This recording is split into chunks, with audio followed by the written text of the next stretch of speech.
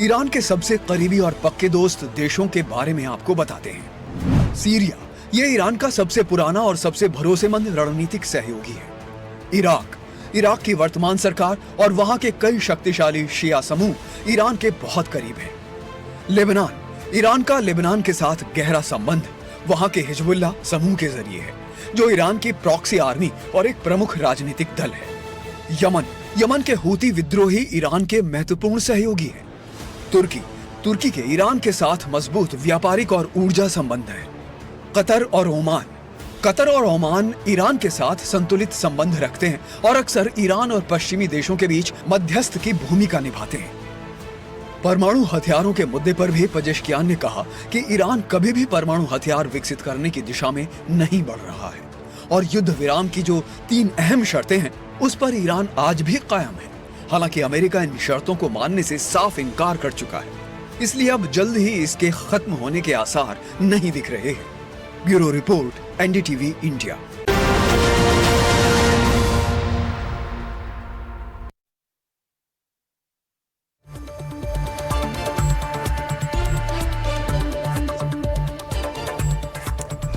देख रहा इंडिया में एक बार फिर से आपका स्वागत है। और अब बात गोरक्षक बाबा को किसने मारा।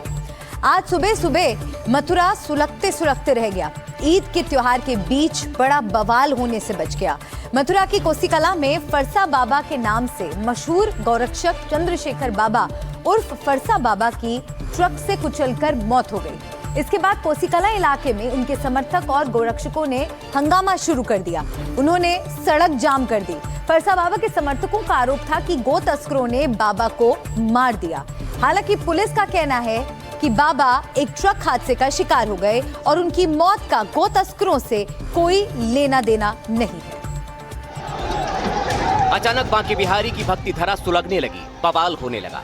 सड़क जाम कर दी गई, गाड़ियों में तोड़फोड़ शुरू हो गई। हालत ये हो गई कि पुलिस की गाड़ियों पर भी पथराव करके उन्हें तोड़ दिया गया। पुलिस से झड़प होने लगी। ऐसे हालात को संभालने के लिए पुलिस को लाठीचार्ज करना पड़ा। सुबह सुबह मथुरा के कोसीकला इलाके में ऐसे ही बवाल का आलम था, क्योंकि गोरक्षक चंद्रशेखर और फरसा बाबा की ट्रक से कुचलकर मौत हो गई थी। फरसा बाबा का इलाके में बहुत नाम है। गायों की सेवा को लेकर बहुत सजग रहने वाले माने जाते थे। गौ सेवा के चलते ही उनकी बड़ी संख्या में अनुयायी थे। बाबा के समर्थकों तक बात पहुंची कि गो तस्करों ने फरसा बाबा को कुचलकर मार दिया है। इसी के बाद हंगामा शुरू हो गया। आरोपियों की गिरफ्तारी की मांग शुरू हो गई और समूचा मथुरा हर तरफ जाम होता नजर आया। पुलिस यहाँ पर मौके पर है और पुलिस इस जो हाईवे है उसे खुलवाने की कोशिश कर रही है। मौके पर पहुंचकर जो भी स्थिति है उसे काबू करने की कोशिश कर रही है। लेकिन अभी भी जो बताया जा रहा है कि यहाँ पर जो गौरक्षक हैं वो हटने को तैयार नहीं है, उन्हें हटाया जा रहा है। लेकिन घटना बहुत बड़ी हो गई है, क्योंकि यहाँ पर उन्होंने पथराव किया। पथराव के बाद पुलिस ने आंसू गैस के गोले छोड़े और जो घटना है वो जो लोग हैं, जो गौ सेवक हैं, वो मांग कर रहे हैं कि जल्द से जल्द गिरफ्तार किया जाए। फरसा बाबा की मथुरा में दूर दूर तक बड़ी इज्जत और सम्मान है और इसीलिए बिना समय गवाए पुलिस एक्टिव हुई। पुलिस ने जो कुछ बताया उसके मुताबिक फरसा बाबा एक हादसे का शिकार हो गए। उनका जो एक्सीडेंट था वो हुआ था। आपको तस्वीर अगर मैं दिखाऊं तो ये देखिए, ये जो राजस्थान नंबर प्लेट का आपको ट्रक दिख रहा होगा, पूरी तरीके से क्षतिग्रस्त ये ट्रक हो चुका है। अगर साफ देखा जाए तो समझ सकते हैं कि कितनी जोरदार टक्कर वो रही होगी। दरअसल जो जानकारी अब तक मिली है वो ये है कि जब चंद्रशेखर बाबा सुबह 4 बजे के करीब एक ट्रक का पीछा कर रहे थे और नागालैंड नंबर का प्लेट का वो ट्रक था, उसे रोक करके वो खड़े हुए, तब पीछे से ये राजस्थान नंबर प्लेट का ट्रक जो था वो आया और जोरदार टक्कर इसकी ट्रक से भी हुई और बाबा को भी जोरदार टक्कर इस ट्रक से लगी, जिसकी वजह से बाबा की मौके पर ही मौत हो गई। पुलिस ने जो बयान दिया उसके मुताबिक फरसा बाबा सुबह तड़के 2 साथियों के साथ एक ट्रक का पीछा कर रहे थे। उन्हें ट्रक में गौवंश ले जाने की सूचना मिली थी। ट्रक को ओवरटेक कर फरसा बाबा ने बाइक सामने खड़ी कर दी थी। उस समय मौसम बिगड़ने की वजह से कोहरा बहुत था और सड़क पर कुछ दिखाई नहीं दे रहा था। पुलिस की माने तो उसी दरमियान पीछे से आ रहे ट्रक ड्राइवर को ना तो ट्रक नजर आया और ना ही फरसा बाबा, और उसने ट्रक से लेकर बाबा तक को टक्कर मार दी।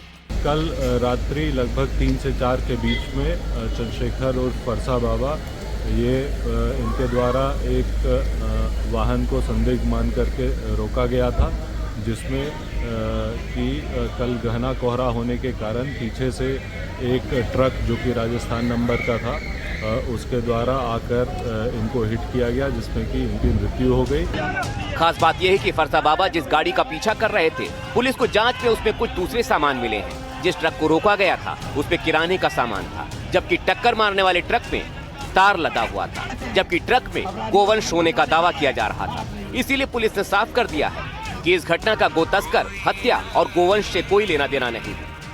जो कंटेनर इनके द्वारा रोका गया था उसमें किराने का सामान पाया गया और जो ट्रक पीछे से आया राजस्थान नंबर का उसमें तार लदे हुए थे।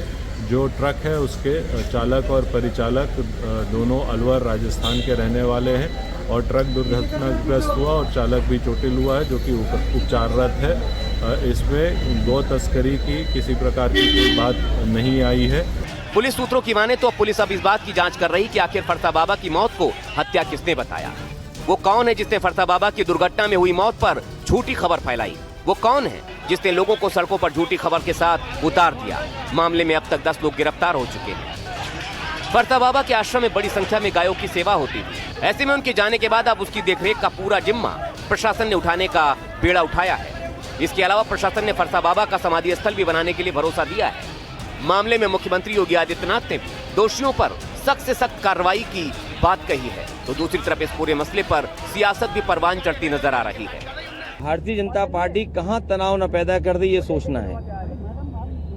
अगर मथुरा में, वृंदावन में धार्मिक स्थान पर साधु के साथ अगर ये व्यवहार हुआ हो, और वहीं काशी में जहां प्रधानमंत्री कई बार चुने गए हैं, खुलेआम एक छात्र ने एक छात्र को मार दिया, खुलेआम गोलियां चल रही हैं। इससे पहले गोरखपुर में गोरख धंधा होते हुए देखा होगा आपने, वहां भी खुलेआम गोली मार दी।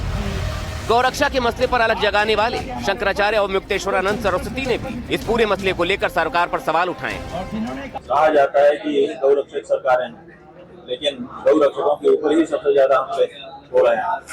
अभी उत्तर प्रदेश के कोशी कला में, जो कि मथुरा जिला है, वहाँ पर कल रात को गौ माता की रक्षा के लिए अपना जीवन समर्पित कर चुके फरसा बाबा जी, उनके ऊपर दो हत्यारों ने ट्रक चढ़ा दिए, उनका प्राण ही चला गया। इसी तरह से जगह जगह जो भी गौ माता की रक्षा के लिए खड़ा हो रहा है, उसके ऊपर तरह तरह के मुकदमे लादे जा रहे हैं, या फिर सीधे ही प्राण घातक हमला कर दिया जा रहा है और प्राण ले लिया जा रहा है।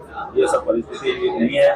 गौ माता की रक्षा के लिए अब लोग रक्षकों को दृढ़ता के साथ आगे बढ़ना है। ठीक ईद के मौके पर गौ तस्करी और गौरक्षकों वाले इस मसले ने मथुरा में बड़ा हंगामा खड़ा कर दिया था। वो तो गनीमत रही कि पुलिस प्रशासन ने समय रहते माहौल को संभाल लिया, वरना हालात बिगड़ सकते थे। Bureau report, NDTV India. और इस खबर पर ज्यादा जानकारी के साथ मेरे सहयोगी शुभांग सिंह ठाकुर जुड़ गए हैं मथुरा से। सीधा मैं शुभांग का रुख करना चाहूंगी।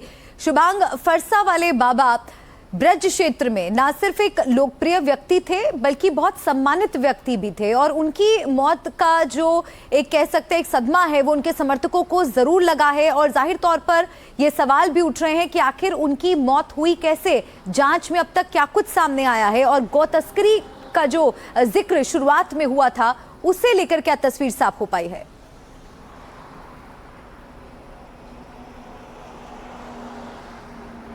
बिल्कुल, देखिए जो बाबा हैं उनका साफ तौर पर उनके बहुत से भक्त थे, बहुत से उनके सहयोगी थे जो उनको बहुत मानते थे, और यही कारण है कि ये जो आक्रोश देखने को मिला, उन्होंने सड़क जाम कर दी, वो उसी प्रेम को लेकर के या उनकी जो इज्जत करते थे उसको लेकर के किया गया था। देखिए, अभी तक इस पूरी कहानी में दो पहलू ज़रूर हैं। एक तरफ पुलिस की जांच है। पुलिस की जांच में ये साफ हो चुका है कि अभी तक किसी भी तरीके का हत्या का जो मामला है वो देखने को नहीं मिला है। साफ तौर पर एक एक्सीडेंट का मामला यहाँ पर पुलिस बता रही है। पुलिस का कहना है कि नागालैंड के ट्रक को रोक करके बाबा उस समय उससे बात कर रहे थे, पीछे से राजस्थान नंबर प्लेट का एक ट्रक आता है और वो उनके ऊपर चढ़ जाता है, जिसकी वजह से जो ड्राइवर गाड़ी ट्रक चला रहा था राजस्थान नंबर प्लेट का, उसकी भी अस्पताल में इलाज के दौरान मौत हो चुकी है और बाबा की स्पॉट पर ही मौत हो गई थी। लेकिन अब दूसरी तरफ जो बाबा के तमाम जो सहयोगी थे, साथ ही साथ ऐसे और तमाम लोग थे, उनका लगातार ये आरोप है कि बाबा की हत्या की गई है। जब हम बाबा के आश्रम पहुंचे तो वहां पर हरिओम नाम का एक शख्स एनडीटीवी की टीम को मिला। वो उस समय बाबा के साथ वहां पर मौजूद था। उसका कहना है कि जब इन लोगों ने उस ट्रक को रोका था तो राजस्थान नंबर प्लेट का ट्रक जानबूझकर उनके ऊपर आकर के चढ़ गया। बाबा ने हरिओम की जान बचा ली लेकिन खुद की जान ना बचा सके। तमाम जो दूसरे वहां पर गौरक्षक थे उनका कहना है कि ट्रक के अंदर गाय को देखा गया था और उनका आरोप ये भी है, वो सीधा पुलिस पर आरोप लगा रहे हैं। वो कह रहे हैं कि पुलिस ने गाय को वहां से हटा करके परचून का सामान उसमें भर दिया। तो अब इस तरीके के जो आरोप है वो लगातार पुलिस पर तमाम जो गौरक्षक है वो जरूर लगा रहे हैं, लेकिन अभी तक की छानबीन में पुलिस का एक ही पक्ष है। उनका कहना है कि इसमें हत्या का कोई भी मामला बिल्कुल देखिए है।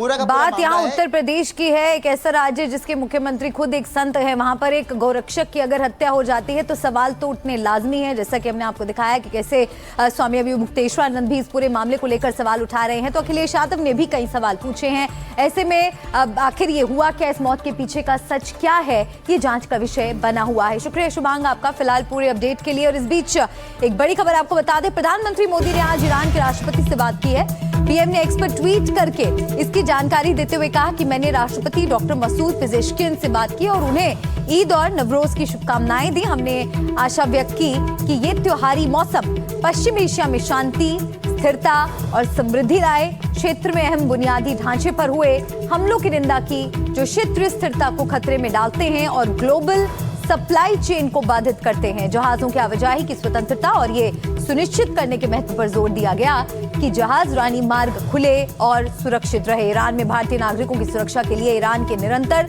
समर्थन की सराहना की।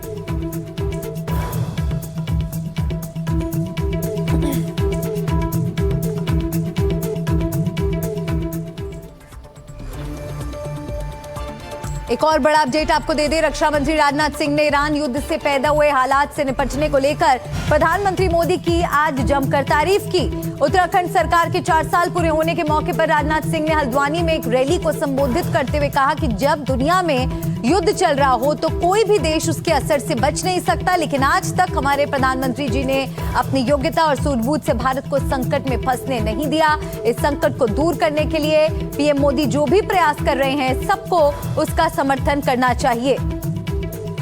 राजनाथ सिंह ने पीएम मोदी की तारीफ की। युद्ध का जिक्र करते हुए पीएम मोदी की तारीफ की, क्या कहा सुनिए। युद्ध चल रहा है, हो सकता है यहाँ ऊर्जा का संकट पैदा हो, यहाँ खाद का संकट पैदा हो जाए। दुनिया का कोई देश बिना प्रभावित हुए नहीं रह सकता बहनों भाइयों। इस संकट की घड़ी में हो सकता है उस संकट से भारत भी प्रभावित हो, लेकिन आज तक हमारे प्रधानमंत्री जी ने अपनी योग्यता, अपनी क्षमता, अपनी सूझबूझ के आधार पर भारत को उस संकट में अभी तक नहीं फंसने दिया है।